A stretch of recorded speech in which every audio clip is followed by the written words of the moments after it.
That was great. Awesome, Cam. Good morning. Good morning. Good morning. How was breakfast? Good. Can we give it up for? Oh, is this okay? It's okay. Can we give it up for the guys that gave breakfast? That served.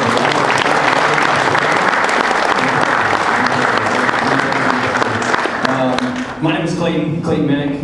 You all know my dad, I'm sure. The better son, or the only son, his favorite son. But yeah, I just wanted to. He asked me to come this morning to share my story on how older men have benefited me, and excited to share that a little bit. And so, a little bit of backstory. So our family came into PV here in 2003. I was a third grader when I came here to Pleasant Valley, and that probably makes some of you feel old, but third grade. And so my wife and I, Megan, we're celebrating 9 years of marriage this month. We have a 15-month-old daughter. Yeah.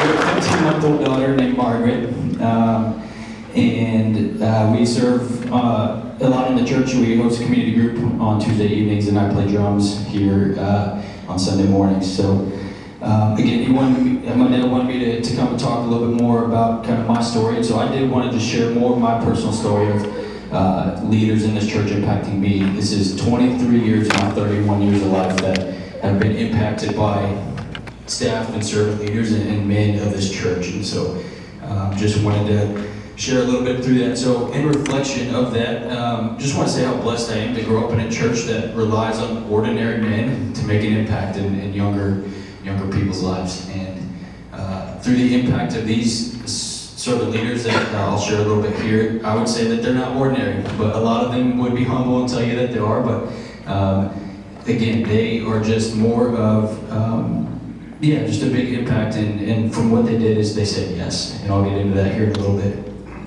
But two, I'm grateful that I have parents that did say yes to this church. I don't remember much back in 2003 in third grade, but I remember coming here and they immediately got plugged into student ministry. My parents started a church down in Harrisonville, and so they've always been involved. And when they came here to a new location, they said, we're going to get plugged in, and our kids are going to follow that with us as well. So we got plugged into student ministry pretty quick. I'll tell you, we didn't miss a Sunday. There's times where growing up, I saw my friends didn't come. They were playing sports, they were doing other things, and I said to my dad, I said, how come I don't get to play sports? I don't really want to come to church some days. Younger, he said, that's what we do. We come to church. The sports and the things will follow, but this is what we do. We've committed our time and to grow and to be in each other's lives, but also it's just important of what we do. So there was eventually a time where they did let me choose, and I chose sports, I chose girls, I chose the popular crowd. There's a way, the world has a way of impacting younger men and younger people without kind of you realizing it. And so all the while, even though I did choose that crowd, I still came to church. It's not out of guilt or obligation, even though my dad probably would have smacked me upside the head and said, you're coming anyway, but it's because of who I found here. It's from the friends that I made in student ministry. They were going through the same stuff that I was going through, the same questions, the same struggles that I had.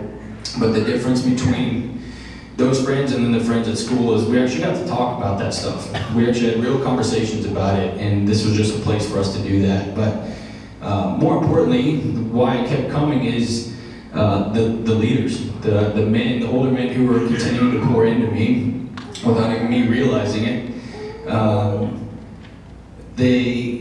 They cared about my spiritual trajectory, again, how I treat others, and eventually how I would come into the real world and impact others as well. And so, as I'm reflecting on that, it's kind of what hit me when thinking about the spiritual leaders in my life is that they did say yes. And I didn't develop these relationships just from attending, but again, I got plugged in, but also they got plugged in. They said yes.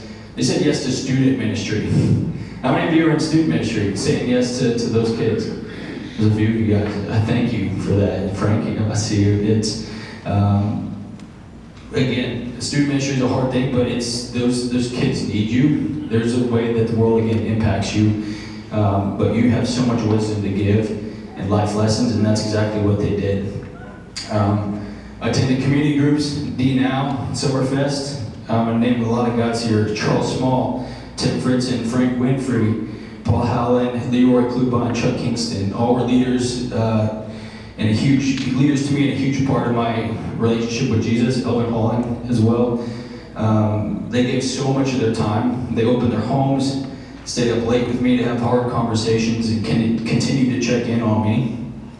And I truly wouldn't be here without those guys saying yes in that time of my life.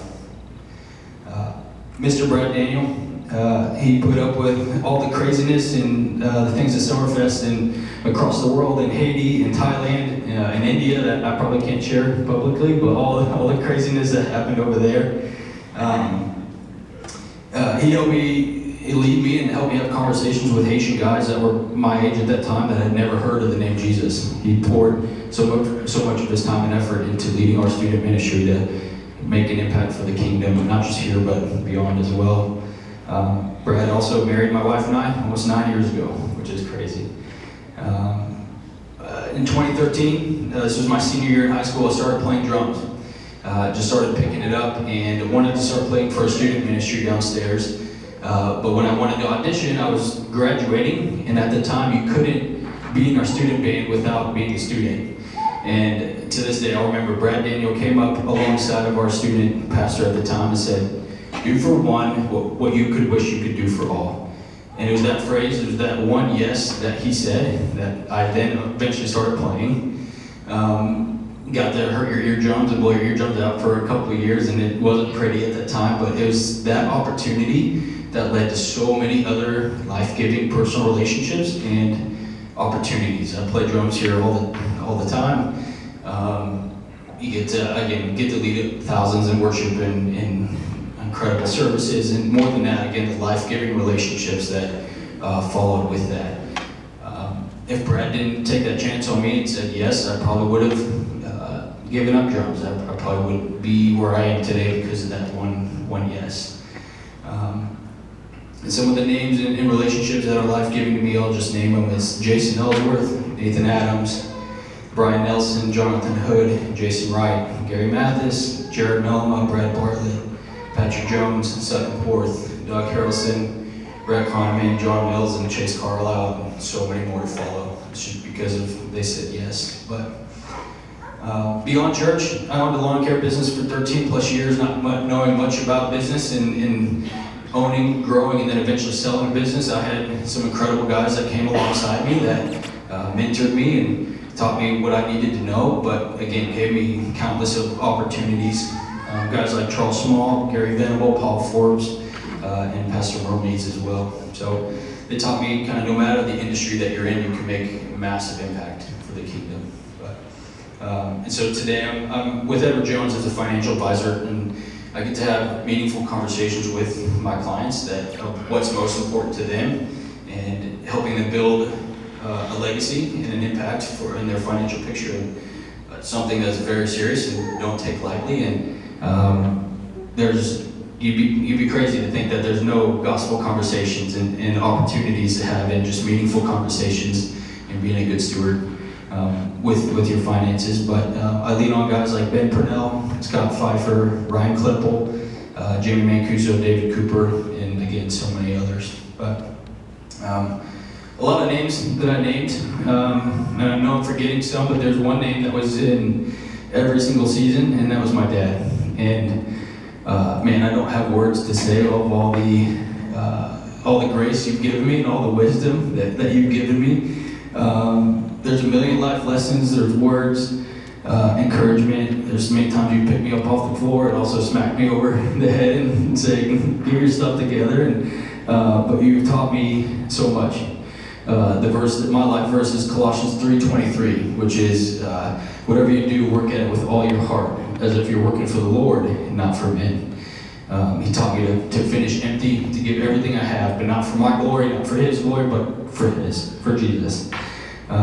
You taught me to be tough and competitive, but you also taught me to care and love others more than that. And the most important thing is you taught me about Jesus, and that was my biggest thank you for that. So love you, Dad. But I'm wrapping up. I want to leave you with this. I was actually supposed to give this talk at the bonfire night that we were going to have a couple, probably about a month ago. Way too hot, so glad we didn't have a bonfire in the middle of July or June. But at that time, Pastor Zach here was wrapping up a message on evangelism, and it was the premise of is just say yes, right? It's one person there's an invitation. Or sorry, let me say this again.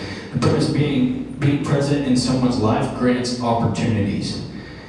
Usually, one person is just one invitation away. Just one yes away. You don't know what that impact is going to be for their life, but just being present and having opportunities to say yes. Opportunities to encourage, challenge, support each other. Opportunities for gospel conversations. And guess what? The pressure's off. We're not the ones that have to say them or get to say them, but it's Jesus. All we have to do is just introduce him. And Jesus commands us to make disciples of all nations, to go, but be present. And that means being involved in non-believers' life, right? There's so many of you that are just shepherding each other, which is incredible, but be involved with those that don't know Jesus. I didn't know Jesus at a young age, and just so many of these men gave their time to help up a messed up teenager like me, and grateful for it. So maybe you're the one planting the seed, watering, pruning, nurturing, or maybe you're involved in every step of the way. It's just important to say yes. So I don't know you, I don't know your story, I don't know who has been in your life or who wasn't in your life, or who got to encourage you or smack you upside the head and say cowboy up, but we need more ordinary men to say yes. So thank you guys.